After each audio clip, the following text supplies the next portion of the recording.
They say weddings bring families together, but on that winter afternoon, mine came undone. The moment the quiet stranger stepped into the barn-turned chapel, the air shifted, like the field behind our house had finally exhaled the secret it had held for years. By the time he spoke, my son's smile had already begun to tremble. My name is Ellen Hart, and for most of my life, I've lived on a modest stretch of farmland my husband inherited from his father. The soil is stubborn, the winter's long, and our family history is stitched with more silence than truth. My son, Daniel, was the one bright thread, gentle, hardworking, too innocent to know the weight adults carry. On his wedding day, our weathered barn was filled with music, candlelight, and the scent of pine, yet a strange heaviness lingered in the corners. It wasn't until the quiet stranger arrived, hat in hand, that I realized the past had come to sit among us. The barn doors were still half open when I first noticed him. Light from the late afternoon sun stretched across the floor in long, wavering lines, dust floating through it like slow, drifting snow. Everyone else was busy finding their seats, brushing hay from their shoes, or laughing too loudly the way people do when they're trying to settle their nerves. But he didn't move with them. He slipped into the last row so quietly that even the floorboards didn't seem to react. And before I knew why, my breath caught, like my body recognized something my mind didn't. The musicians were still tuning, faint plucks of a guitar, the uncertain hum of a fiddle. That sound always reminded me of winter mornings, when the house stretched and woke in its own slow way. I tried to focus on it, to let it settle me, but my gaze kept drifting to the back of the barn. He sat alone. Dust clung to the hem of his trousers, the kind you only got from long roads or work that didn't end when the daylight did. His hat was in his hands, turning slowly between his fingers. But it was his eyes that held me. Not because they looked dangerous, but because they didn't look at anything inside the room. Everyone else was facing the altar where Daniel would soon stand, under the pine garland we'd woven the night before. But this man, his gaze went past it, past the old beams, past the smiling guests, straight to the field behind the wall. That field had been frozen since the storm 3 nights prior, the soil stiff and pale. I hadn't stepped near it since the morning Mark mentioned the drainage lines again. Every time he said the word field, something tightened between us. And now here was a stranger staring at it, like he knew its stories better than we did. A soft cough behind me broke my focus. My cousin Ruth was adjusting her shawl, settling into the row ahead of me. "Ruth," I whispered, leaning forward. "Do you know him?" "Back row, brown coat." She followed my gaze, squinting. "No," she said after a moment. "Thought he was with your side." I shook my head. He wasn't with mine. Of that, I felt certain. The musicians struck a slow chord, a signal that seating was almost finished. Chairs shifted. People hushed. The air changed. Still, the man didn't lift his eyes from that same invisible point on the far wall. A strange pressure settled low in my stomach. Not fear. Something quieter. Something older. As the last guests found their seats, I noticed the stranger straighten a little. Not much, just enough that the movement caught my eye. He pressed a hand briefly to his chest, right over his ribs, as if bracing himself for pain that hadn't arrived yet, or pain that had never left. For a moment, I imagined he was someone's lost uncle, or a neighbor from years ago, come to wish Daniel well. But no one greeted him. No one nodded as they passed. It was as if the room parted around him without realizing it. I tried to shake it off. Tried to focus on my son. Daniel was near the side door, talking softly with his best man. He looked steady, nervous, yes, but glowing the way a groom should. I let myself watch him for a moment, memorizing the way the light touched the side of his face. He had Mark's jawline and my father's quiet eyes. Then Daniel turned toward the seats. His eyes skimmed the crowd, quick, searching for me. When he found me, he smiled, small but sure. But the smile didn't last, because as he looked past me, his gaze snagged on the man in the back row. I saw the shift happen the way a mother sees every small change in her child. His brow tightened just slightly.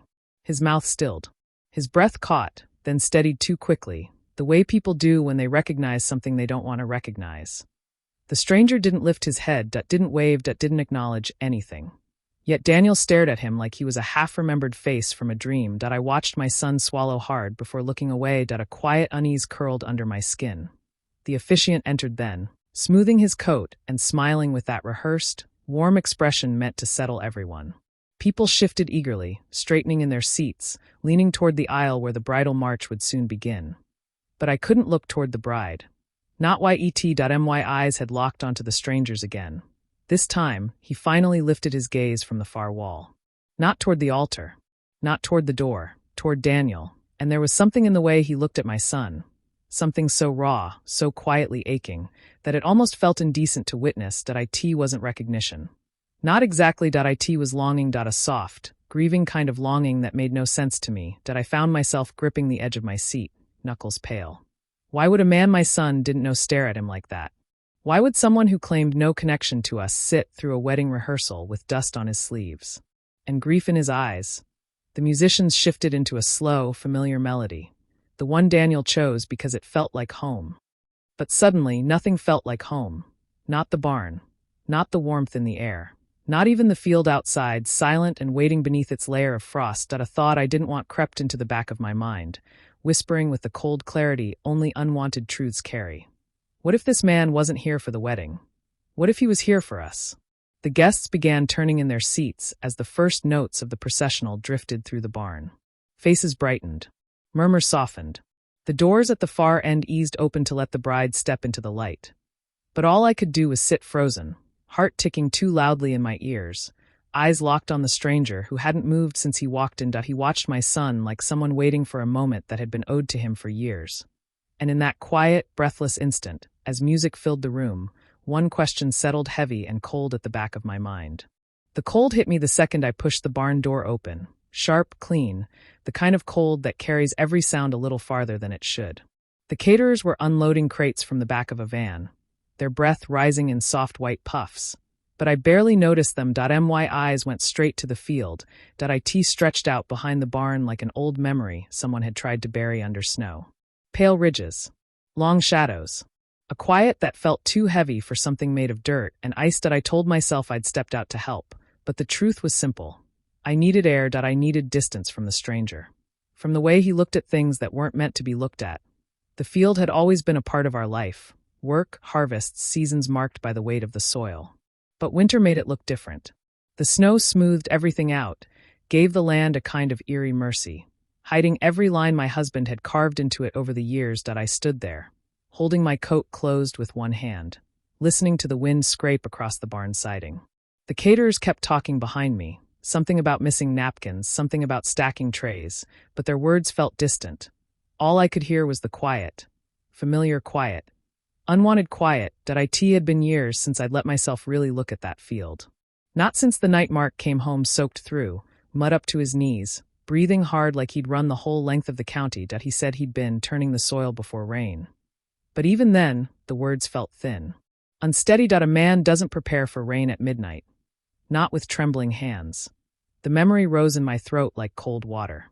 I swallowed it down, the way I had every time it tried to surface over the years. The field didn't look dangerous today.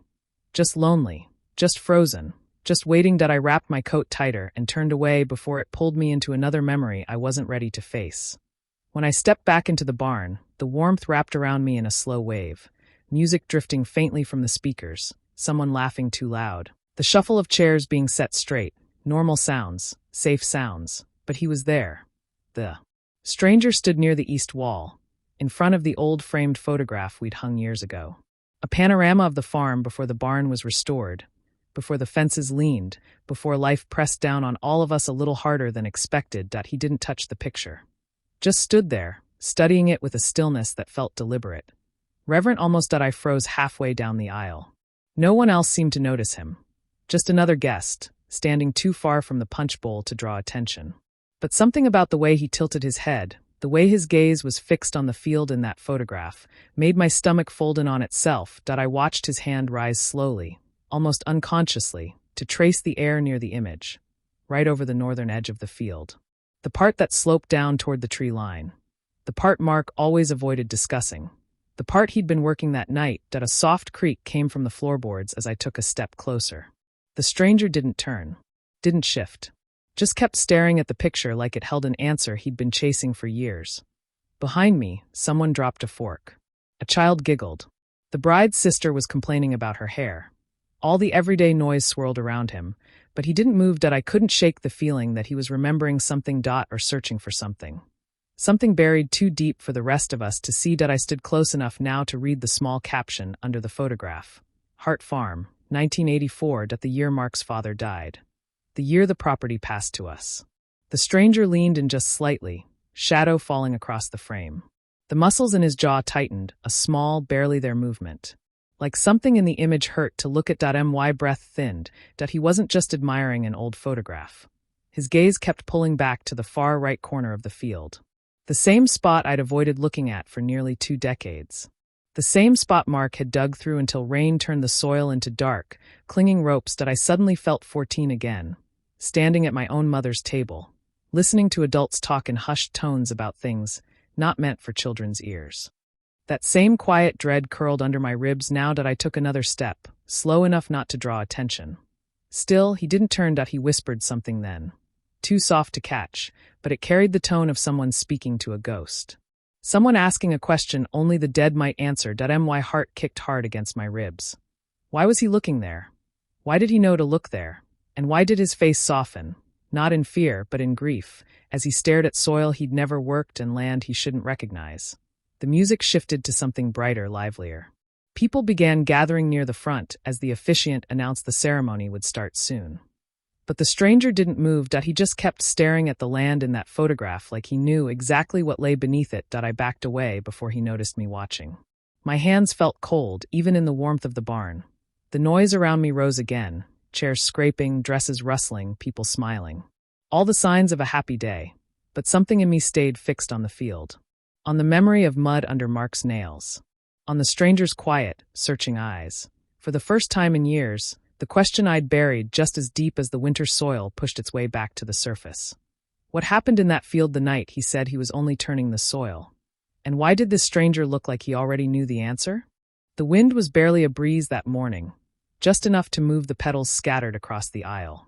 I remember standing near the arbor, smoothing the front of my dress, pretending my hands weren't shaking from something I couldn't name. Weddings have a way of stirring old ghosts, but this time, it felt different. I noticed him before he noticed me.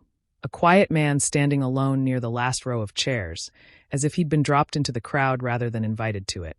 And when our eyes finally met, it felt like someone had opened a door I didn't know existed.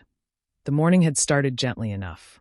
The sun was low, the music soft, and the air held that mix of perfume and soil that only a garden wedding can manage. My son was somewhere inside the farmhouse, laughing with his friends, and I kept telling myself to breathe like all mothers do on days like this. Slow, steady, hopeful. I walked the edge of the lawn, checking on the chairs, the flowers, the little things that never really matter but somehow feel like they do. I wanted everything to be right for him. For once, it felt like the world wasn't holding its breath over us. But the moment I saw that man, the one with the gray-blue tie and the posture of someone raised to speak softly, I felt something tug inside me. Not fear. Not even curiosity. More like recognition without reason. He didn't mingle. Didn't approach the groom's side or the bride's. He just stood there under the shade of an oak, hands folded in front of him, watching the field beyond the fence instead of the wedding. Our field. The one we'd worked, fought, and nearly lost. The one that still turned to a river every spring. I tried to look away. I tried to lose him in the blur of guests. But he held stillness the way some people hold a secret. Gently, with both hands. I was adjusting a ribbon on the arch when I sensed someone walking toward me. His footsteps were quiet, the kind you don't hear until the person is already close enough to touch your shoulder. "Mrs. Hart?" His voice was soft. Softer than the breeze, even. I turned, expecting someone from the catering staff, or maybe one of the bride's distant relatives. But it was him. The stranger with the watchful eyes. Up close, he looked younger than I first thought, though something about him carried age. Maybe it was the way he held himself, with a kind of deliberate gentleness. "Yes?" I answered. He nodded politely, like he was greeting an old friend rather than a woman he'd never met. "I hope I'm not intruding," he said. I had a question. People ask strange things at weddings, directions, schedules, where to place gifts, but the way he paused made the air shift around us. "Does the field still flood in spring?" His words landed like cold water down the spine. Not the question itself. We've dealt with that flood for years, but the way he said it, like he knew the rhythm of our seasons, like he'd stood ankle-deep in that same muddy water. Like someone remembering the feel of your soil under their hands. Before I could blink, before I could breathe enough to answer, the officiant called out, "Everyone please take your seats." The stranger stepped back at the announcement, offering a small, almost apologetic smile. "We can talk later," he murmured. Later, as if conversation between us was already promised. He walked away, blending into the movement of guests taking their seats. But I watched him the way someone watches a shadow that shouldn't be there. He moved with a kind of familiarity, not with people, but with place. His eyes drifted again toward the field, lingering on the far corner where the earth dips just enough to hold spring water like a hand cupping rain. Only someone who had walked that land would know to look there. Only someone who had been part of its story. I tried to focus on the ceremony ahead, but my heart wouldn't settle. The question echoed in me, quiet but steady. Does the field still flood in spring?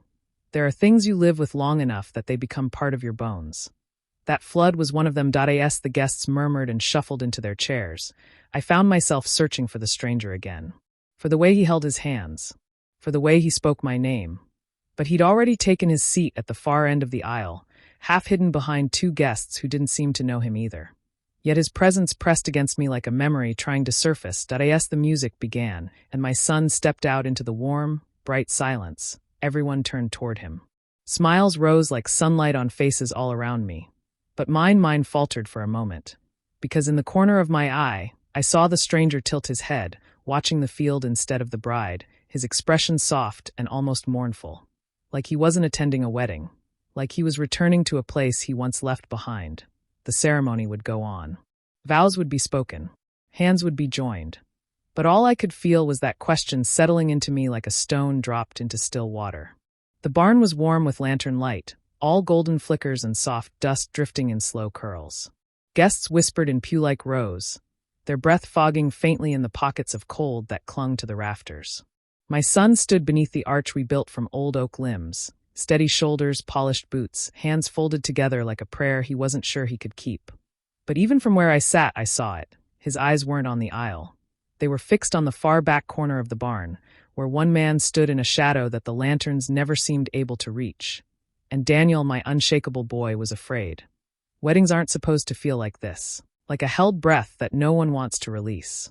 The musicians played a slow, lilting tune, something with strings and a soft hum, but it felt swallowed by the barn's old wood. People smiled, whispered, nudged elbows. A normal ceremony, by all appearances. But I kept my hands clasped too tightly in my lap, my knuckles pale, nails pressing half-moons into my palms. I couldn't stop glancing behind me, toward that still figure near the barn door. He hadn't moved since he slipped inside, that didn't shift his weight, that didn't fuss with his coat or wipe the cold from his shoes. Just stood there, hands in front of him, head lowered slightly, as if attending a funeral instead of a wedding. Daniel kept looking back at him. Small glances, quick, almost shy. That wasn't like him. My son had always been good under pressure, calm in storms, steady even as a child. He'd once carried a wounded calf from the field by himself, holding its trembling legs as if they were made of glass. But now, here, something in that shadowed figure rattled him. Mark, my husband, sat beside me. He shifted in his seat, rubbing a hand across his jaw. A quiet, restless gesture I'd learned long ago meant recognition, of a face, of a story, or of trouble.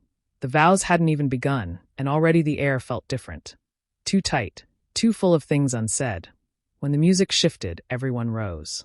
The bride stepped into view, glowing the way brides do, soft blush, lace-catching light, a smile trembling at the edges.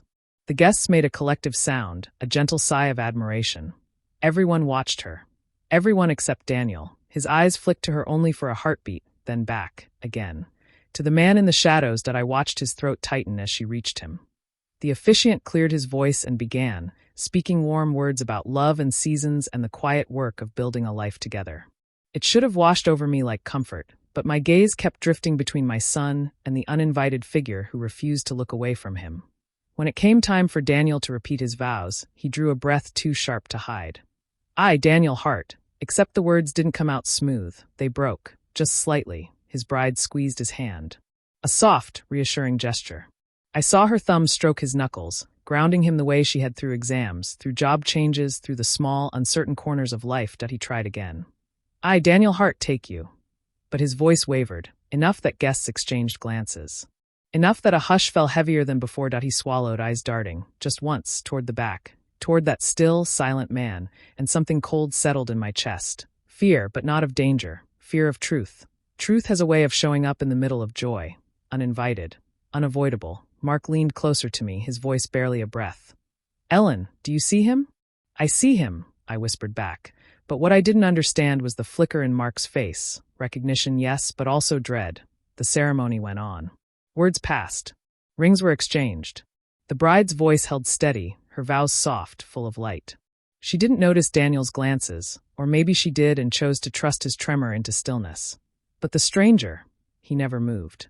Not even when applause began to swell. As the couple kissed. Gentle, nervous, sweet. The guests rose in cheer, clapping and wiping eyes.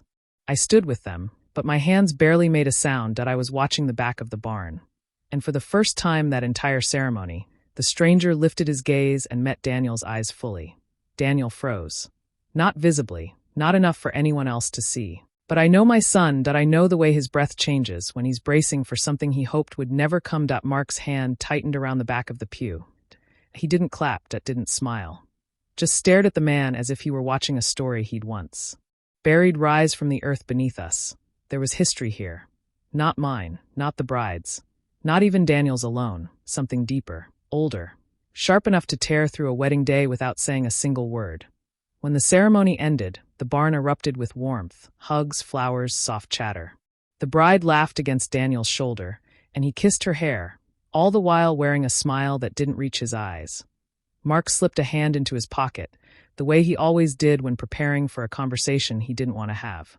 And the stranger, he stepped back into the cold draft near the barn door, becoming part of the dimness again, watching us with a patience that felt like an old debt waiting to be paid. I stood there, surrounded by celebration, yet utterly alone with one quiet question. What truth could make both my husband and my son afraid of the same silent man? The answer, I sensed, wasn't in the wedding. It was in the shadow he came from. And shadows rarely come without purpose. The lights in the old barn were soft, the kind that made everything look like memory. People moved slow, drifting between tables with half-finished plates and the sweet smell of peach cobbler. I remember the clinking first, glasses touching like timid bells, laughter folding into the beams above us. But something in the air felt off, like a draft slipping through a door someone forgot to close. I didn't notice him at first. Not until the room hushed just slightly, the way a field quiets right before rain. And then he stood, holding his glass like he was offering it to the past instead of the bride and groom. Receptions always make me nervous. Too many faces pretending they aren't tired. Too many stories polished until they shine in the wrong places. I sat there with my napkin folded on my lap, watching Mark laugh with his friends, that familiar, practiced laugh he'd used since he was a boy. The barn smelled of hay and old wood warmed by lanterns. Every so often, a gust outside rattled the metal roof, and the sound slipped into the music like a warning no one wanted to hear. The toasts had been harmless so far. Predictable, to love, to family, to second chances. I nodded when everyone else did, even smiled when someone made a joke about Mark's dance moves. But he didn't look at me. Not once. It wasn't avoidance. It was something heavier, a quiet stiffness in his shoulders, as if he were bracing for something he couldn't name. That's when the stranger pushed his chair back. Slow, deliberate, a scrape of wood on wood that shouldn't have carried as far as it did. He lifted his glass without waiting for the music to fade. And just like that, the barn began listening in a way people rarely do anymore. He wasn't dressed like the others. His jacket a touch too worn, his boots dusty in a way that didn't match the occasion. But his posture was steady. A man who'd spoken hard truths before and survived their echo. To the groom, he began, his voice a calm ripple across the tables. A young man who's grown tall on the soil of his father and those before him. A few people smiled politely. A couple of heads tilted, trying to place him. I felt something else, a prickle, like he had reached straight through the years and tugged at a thread we'd all stepped around. He kept going.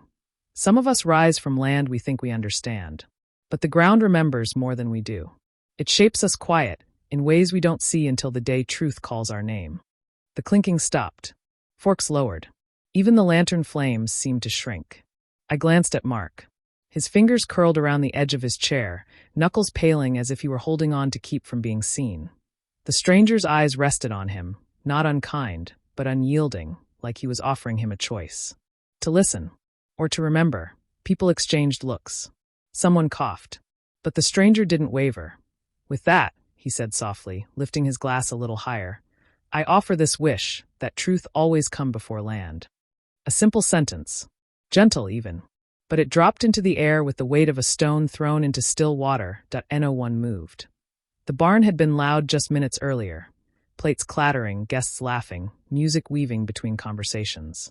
Now it felt like the beams themselves were holding their breath. Mark finally looked at me.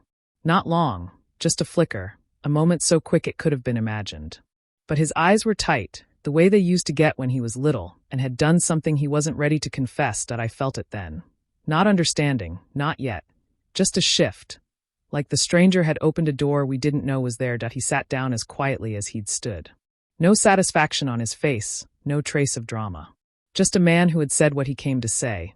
Around us, confusion stirred. "Who is he?" someone whispered. "What does that mean?" murmured another, but their questions felt far away. All I could see was Mark, still gripping the chair, jaw locked, breath shallow. As if the toast had been an accusation meant only for him, wrapped in polite words no one else could decipher. And maybe it was.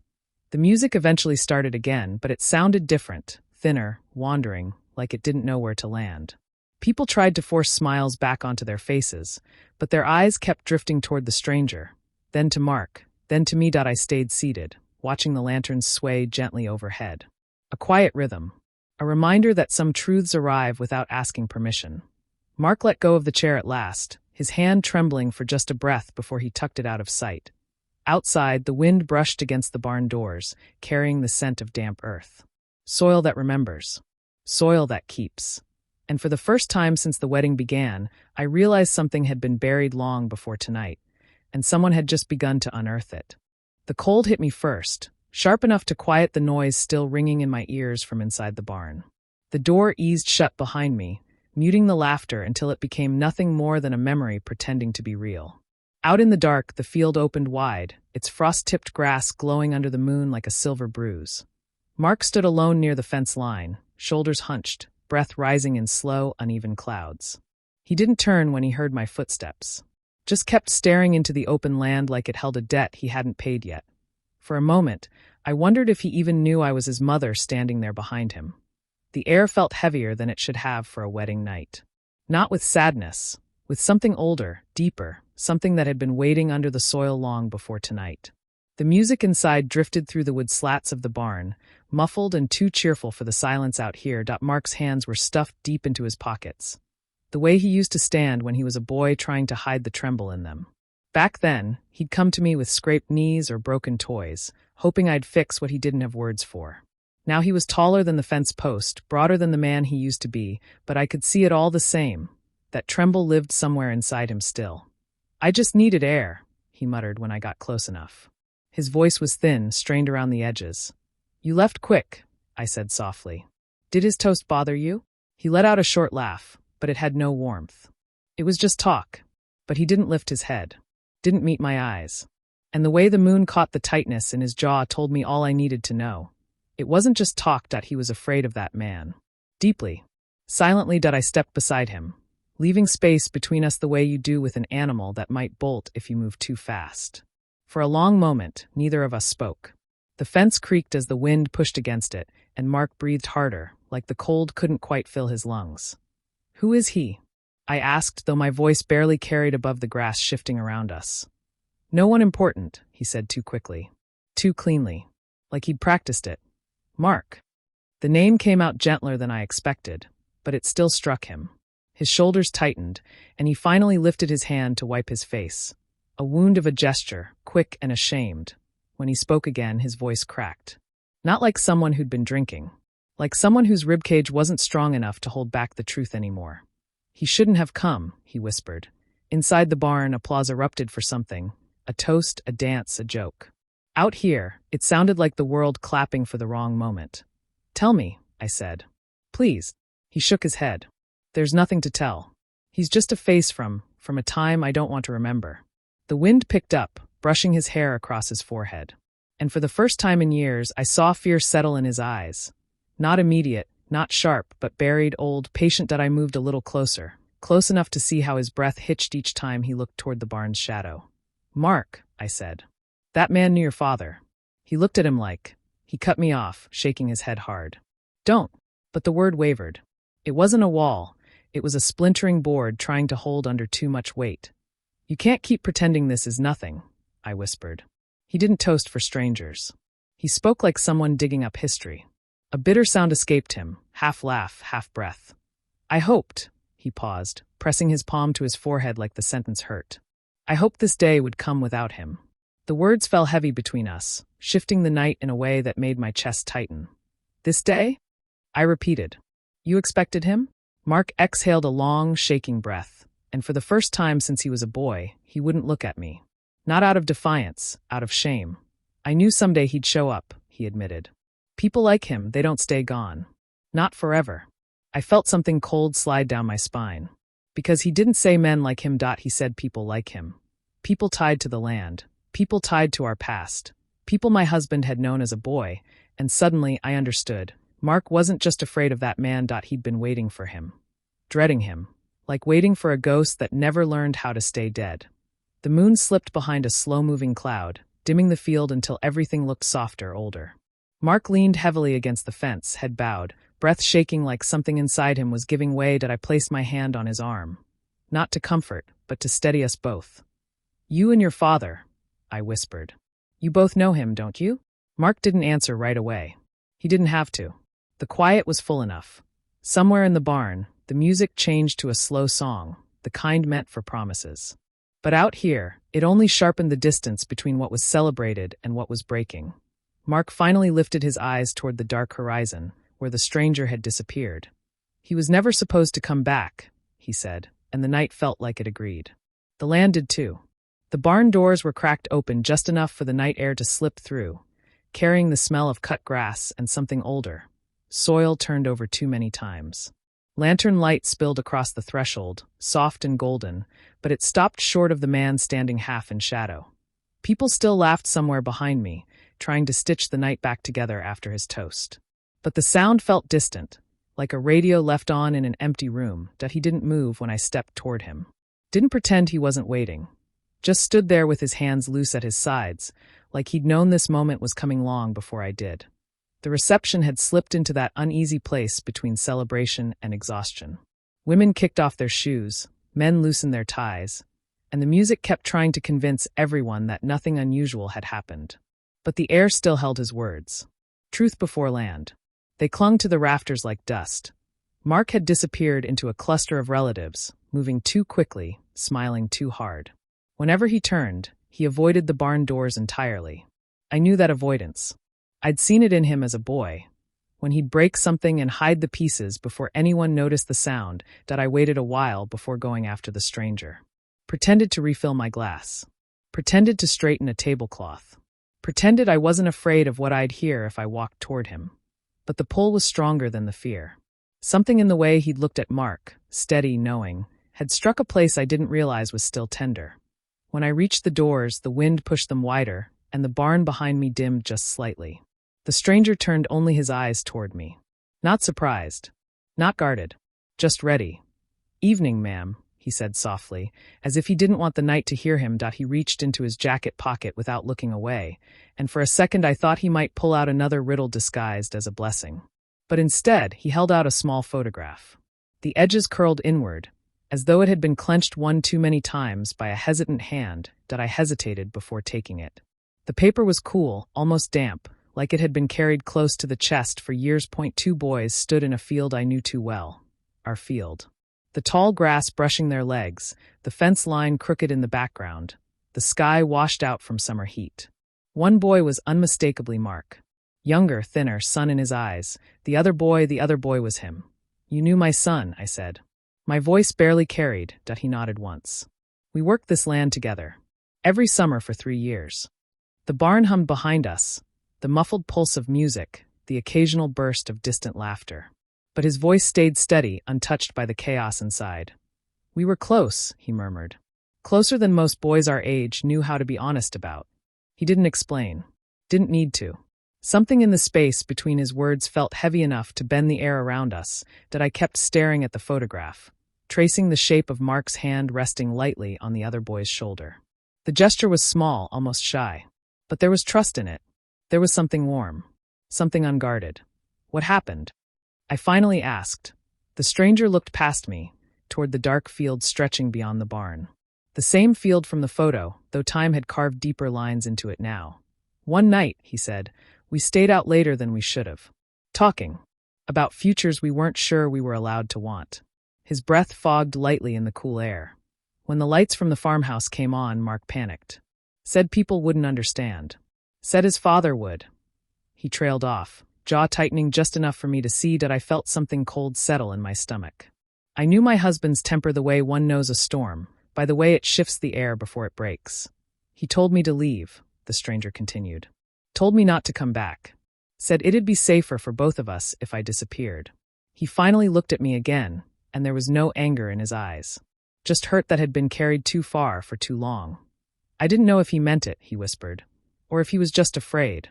The photograph blurred in my hand as tears threatened, though none fell. The night seemed to press in closer, listening. What changed everything? I asked that he exhaled. He ran. I stayed. That's all it took. The wind shifted, brushing the photograph against my fingers. I could almost hear the field from the picture, summer insects buzzing, boys' laughter swallowed by tall grass, the soft thud of footsteps running in opposite directions. Behind us, the barn doors creaked like they remembered. Why come back now? I asked quietly. The stranger looked toward the lights of the reception, then back to the field, as if weighing which world he belonged to. Because only one of us got to keep living like nothing happened, he said. And I couldn't carry both our ghosts anymore. I closed my hand around the photograph. It felt lighter than the truth it carried. Somewhere in the barn, Mark laughed again, too loud, too sharp, and standing there in the doorway, I knew the night wasn't done unearthing what he'd buried. Rain has a way of holding its echo long after the storm has passed. Even now, standing with the stranger beside the barn doors, I could almost hear it again. The steady drumming on tin, the water rushing through the fence lines, the land swallowing whatever secrets fell into it, that he held the photograph between us like it weighed far more than paper. And when he began speaking, his voice was soft, but it carried the heaviness of something that had waited decades to be said aloud. Every word he offered felt like a drop of that old rain falling again, one by one, onto a night I had tried not to remember. The reception behind us hummed with the gentle noise of celebration. Cutlery clinking, a burst of laughter, boots shuffling against the wooden floor. None of it reached the stranger. He stood as though he'd stepped out from a different season entirely. The lantern by the barn door flickered, painting his face in gold and shadow. His eyes looked older when the light hit them, tired but certain. I found myself clutching my shawl tighter, the night suddenly colder. I thought you should hear it from me, he said. Not from the land. The land. The way he said it made something inside me shift uneasily that he took a slow breath and began talking about a storm. That storm, the one I hadn't allowed myself to revisit. The one that tore through our valley when Mark was just a boy. But as the stranger spoke, memories pressed in from the edges. Mark, dripping from head to toe when he came through my kitchen door. The way his boots had left heavy, misshapen prints across the floor. How he refused to meet my eyes, that I'd let his silence become my answer, that I hadn't asked what he'd been running from. Now, standing beside this man, I felt foolish for thinking storms only took down trees, that he turned the photo over in his hand once, like he needed the boys in it to steady him.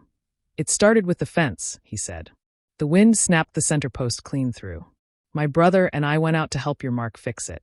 He paused, eyes drifting past me to the open field, dark, quiet, too calm for the weight of his words. They were arguing before we even reached the break, he continued. Boys fight. I know that. But this wasn't that kind of fight. I felt my breath stall. The memory of Mark's clenched jaw, his trembling hands, surfaced too easily. The rain was coming sideways, the stranger said. Hard enough to blind you. Hard enough to drown out anything you didn't want heard. He shifted, and the gravel crunched beneath his boots. My brother pushed him, he said softly. Or maybe Mark pushed him first. It doesn't matter now. What matters is he didn't get up. My fingers tightened around the fabric of my shawl that he swallowed. Mark told me he ran. Said he took off through the field and didn't look back. His voice thinned. But boys don't run like that. Not in that kind of rain. Somewhere deep in the barn, someone cheered. The sound floated out into the night, light and careless, so painfully wrong in its innocence. The stranger's gaze found mine then, steady and unflinching. I went back the next morning, he said. When the storm cleared. The fence was fixed. The ground around it looked disturbed. The word lodged itself in my ribs, disturbed. The image rose in my mind without permission, Mud packed under Mark's nails, the way he avoided the field for weeks afterward, how the dogs kept sniffing at one patch of earth like it carried a scent that didn't belong to them. "I called for him," the stranger whispered, voice breaking for the first time. "I called for my brother until my throat bled." He wiped his nose with the back of his hand, quick, embarrassed. "Your husband told me to go home. Said boys wander. Said the land holds things until it's ready to give them back." Mark's father, my husband. Both insisting the same story, I felt the memory pressing harder now. Mark coming through our door that night, soaked through, eyes hollow. How he flinched when lightning cracked outside. How he hadn't let me touch his jacket, hanging it himself like it was something fragile. Or guilty. "Tell me," I said, though my voice barely carried. "What are you saying happened?" He didn't answer that he didn't need to. The silence filled in the rest. The field. The storm. The hurried hands working in mud turned to clay beneath the weight of rain. A pit formed deep in my stomach, cold and crawling. If what he implied was true, then my land, our land, wasn't just holding history. It was holding a child. A breeze cut across the field, carrying with it the faint smell of damp earth. It hit me so suddenly, so sharply, that it stole my breath. He looked out over the grass, jaw tight. "I've spent half my life listening to rain," he murmured, hoping one day it would tell me where he went. The barn door creaked behind us, warm light spilling out in a soft rectangle across the dirt. It didn't reach the stranger. It barely reached me. In the dark, the field stretched wide and quiet, too quiet, like it was holding its breath, and I found myself wondering, with a kind of trembling dread I'd never known before, what else had I walked over? What else had I tended? What else had I loved without ever knowing what lay beneath? Daniel's footsteps were so soft I almost didn't hear them, just the faint scuff of dress shoes against the old wooden floor. The light from the kitchen doorway caught the edge of his face, turning him pale, almost translucent, like someone seeing winter for the first time. He stood there between us, the stranger and me, his shoulders drawn in, his breath shallow. And when he finally spoke, his voice didn't rise above a whisper. It sounded like something breaking quietly from the inside. I had never seen my son look so young. Not even when he was a boy, running barefoot through the field, chasing fireflies that glowed like tiny lanterns. Maybe it was the way he held his hands, slightly open, trembling, as if he were afraid to touch the truth hanging in the air. The room felt smaller than it should have been. The walls breathed with us, the floor held its own kind of silence, and the single bulb above the table hummed like it knew something I didn't. The stranger didn't move. He just looked at Daniel with a kind of tired sorrow, like he'd already imagined this moment 1,000 times on long, sleepless nights. I kept thinking how strange it was that grief has a way of finding us even when we lock every door. How it seeps through tiny cracks, making itself at home in the quiet corners. And I knew Daniel had heard enough, maybe too much. His father's secrets, the storm, the lost boy. All the things I'd spent decades burying under chores and seasons, and the kind of silence that keeps a family stitched together. Daniel took a breath that barely made it past his lips. "Mom, what is he saying?" And for the first time in years, I didn't have an answer that could keep him safe. Daniel stepped closer, his eyes locked on the stranger.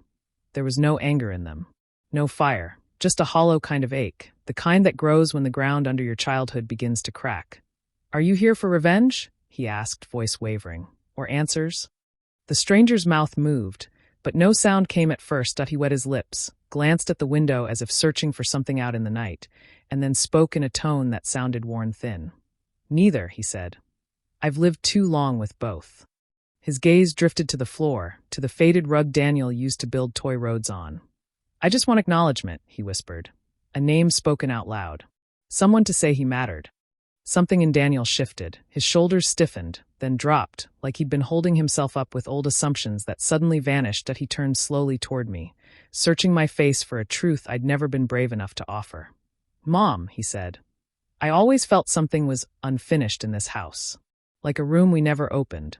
His words landed heavy, and the stranger's quiet breathing filled the spaces between us.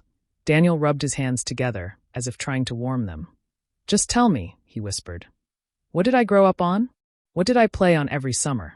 The room felt colder, though nothing in it had changed. Just the truth, shifting, stretching, slowly rising from the places I kept it buried. I looked at Daniel, and he looked back at me with a kind of fragile courage I wasn't ready for. A soft crease formed between his brows, a silent plea. The stranger stepped forward, not threatening, not imposing, just present, and somehow that was worse. You played on innocence, he said, voice steady but soft. On land meant to grow things, not hide them. Daniel flinched like the words struck something deep. He stared at the floorboards, the same ones his father once stained with rainwater, and mud. The night everything changed. And the boy? Daniel asked, swallowing hard. Your brother? The stranger nodded, breathing out slowly. He never ran away. He paused, letting the quiet settle into every corner.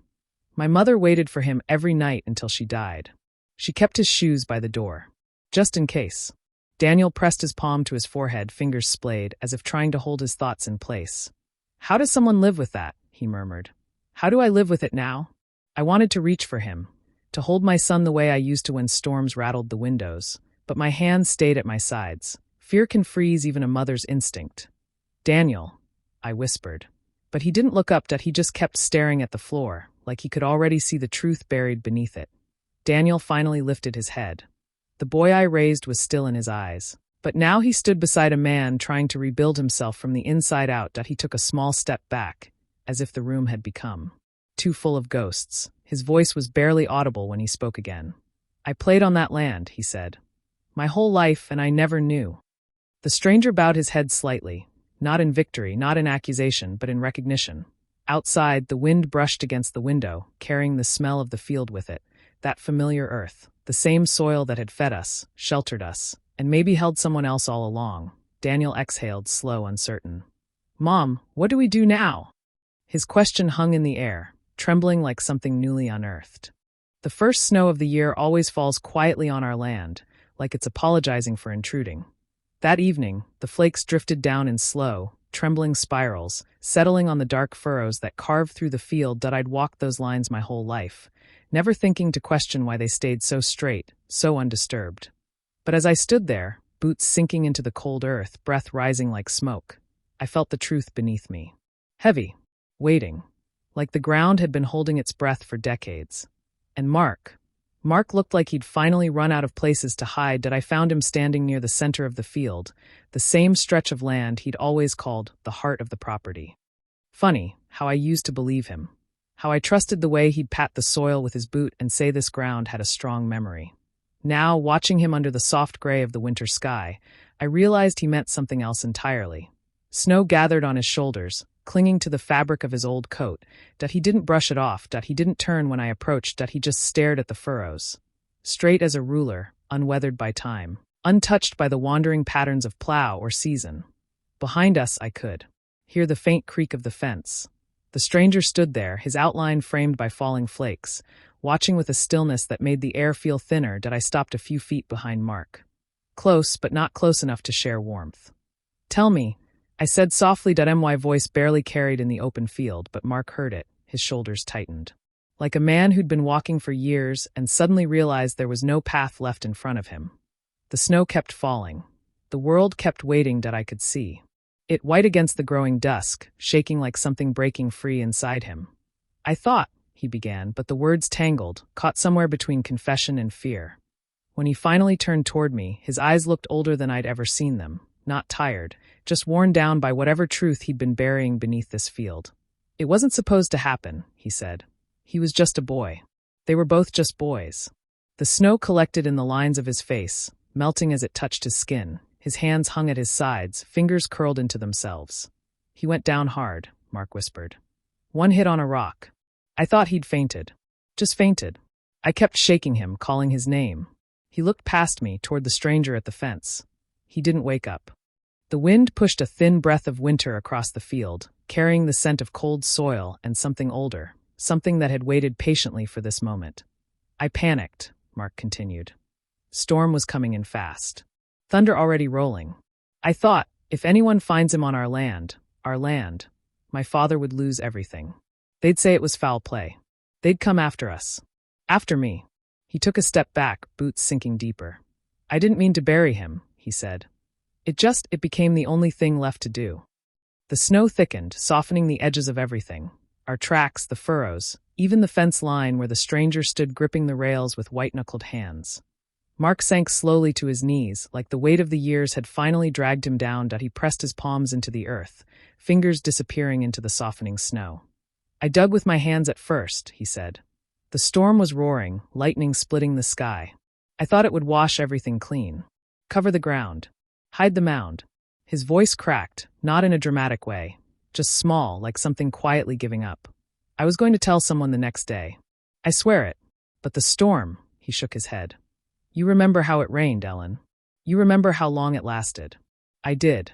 The storm that took the power out for 3 days. The storm that left the field looking new, like nothing had ever happened. But every day after, he continued, I found a new reason not to say anything. Your father got sick. Then the baby was coming. Then the farm needed repairs. And every season, the soil settled a little more, and I kept thinking, maybe silence was its own kind of mercy. I couldn't speak, not yet. Behind us, the stranger took one step forward, then stopped, his breath hitching. Tears streaked down his face, freezing at the edges, and suddenly the field didn't feel like ours anymore. It felt shared, haunted, held. The snow covered Mark's knees, the tops of his boots, the trembling in his hands. He didn't wipe his face. He didn't look up. I stood there, the cold seeping into my bones, listening to the quiet between us, thick, full, impossible to ignore. The stranger leaned on the fence, his shoulders shaking as he tried to hold himself together. What justice can be found, I whispered, when everything is so many years too late? Mark closed his eyes, breath shallow. I don't know, he said. But I can't ask forgiveness. Not for this. The field stretched out around us, white, silent, and suddenly unbearably honest. And as the snow kept falling, I felt something in the earth shift, like truth settling, like a story finally ready to be unearthed. What do we do now? I whispered into the cold air. The field, as always, gave no answer. The sirens didn't wail. They only hummed low across the fields, as if even the authorities knew they were intruding on something private. Something the land itself had been keeping folded beneath its surface. I watched their headlights crawl slowly down our dirt road, soft beams cutting through the falling snow. The field, our field, looked still, too still, like a held breath. And beside me, Daniel's fingers tightened around mine. He didn't speak. He didn't need to. We both knew that once the digging began, nothing buried out here, truth or body, would stay quiet again. The wedding music had stopped a long time ago. The last notes from the band still clung faintly to the cold air, like a memory refusing to disperse. Guests stood scattered in small clusters near the barn, their shoes sinking into the softening earth. The white decorations looked out of place now, like they belonged to someone else's evening. I could hear their whispers drift on the breeze. Pieces of sentences barely formed. What's happening? Why the police? Did someone get hurt? But no one stepped too close to us. They all watched from that small, safe distance people keep when they sense a family breaking. Mark stood apart from everyone, his coat unbuttoned, snow collecting in the open collar. He didn't lift his head when the officers approached him. He only nodded. Slowly, like each motion carried weight, and pointed toward the straight lines of the field. The stranger walked a few steps ahead of the authorities. Not proud, not vindicated. Just steady. As though his heart was years ahead of his feet and had already arrived at the place they were going. Daniel stayed beside me, his breath trembling. Mom, he murmured, I don't know how to watch this. I squeezed his hand, though my own was shaking. I don't either, I whispered. Snow kept falling, covering the field like it wanted to soften what was coming, but couldn't. The officers set up small lanterns around the site, their lights warm against the blue dusk. One asked Mark quietly, Here. Mark's answer was barely a nod. Barely anything at all. The stranger stepped forward and touched one of the furrows with his glove. Right along this line, he said, voice a thin thread in the cold. He dug it straight. He was always precise. His words weren't cruel. They were tired in a way only years of not knowing can carve into a person. Daniel leaned against me, his breath hitching softly. He used to take me out here, he whispered. He said this part of the land grew the strongest crops. Said it was blessed soil. The first shovel broke through the thin layer of snow. The sound, metal striking frozen ground, rang across the field like a dull bell. Each officer dug slowly, respectfully. Not like men searching for evidence. More like men unwrapping something fragile. Mark stood motionless, eyes fixed on the earth. Every so often, a tremor moved through him, as if the cold were finally reaching his bones or truth was. The stranger stayed near the fence line, hands clasped, too weary to step closer but too bound to look away. The air tasted of frost and old secrets, of soil turning over after decades of silence. Daniel whispered, This doesn't feel real. I didn't answer. The digging echoed across the field. Real enough that it didn't take long. The ground here was soft, softer than it ever should be in winter. The officers slowed their digging, exchanging glances that said more than words could point. One of them crouched and brushed snow away with his bare hand. And then, everything went still. Even the wind seemed to stop to listen. I felt Daniel's grip tighten painfully around my fingers. Mark took one step forward, then stopped, as if something rooted him in place. The stranger bowed his head, shoulders trembling once. A small bundle of cloth appeared through the loosened dirt, faded, mud-stained, time-worn in the gentlest, saddest way.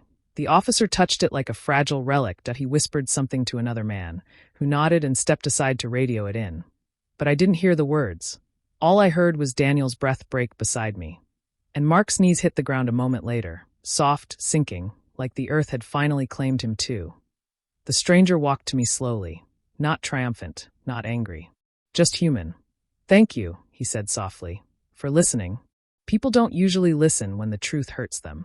His eyes were red, but there was something else in them, something like release, or the closest thing to it a man in mourning can feel. I opened my mouth to speak, but nothing came. Not apology, not comfort, just silence. A heavy, respectful silence. The kind that knows it's intruding on grief. The light faded behind the clouds, turning the field into a muted wash of blue and gray. The lanterns flickered, casting soft halos over the disturbed earth.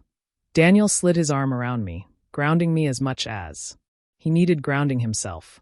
The wedding dress his wife wore, somewhere behind us, felt like a cruel detail in a story rewritten by the soil. I looked over the land I'd tended, trusted, believed in. It looked unfamiliar now. Like it had been carrying someone else's story all along. The stranger exhaled, a thin white cloud in the cold.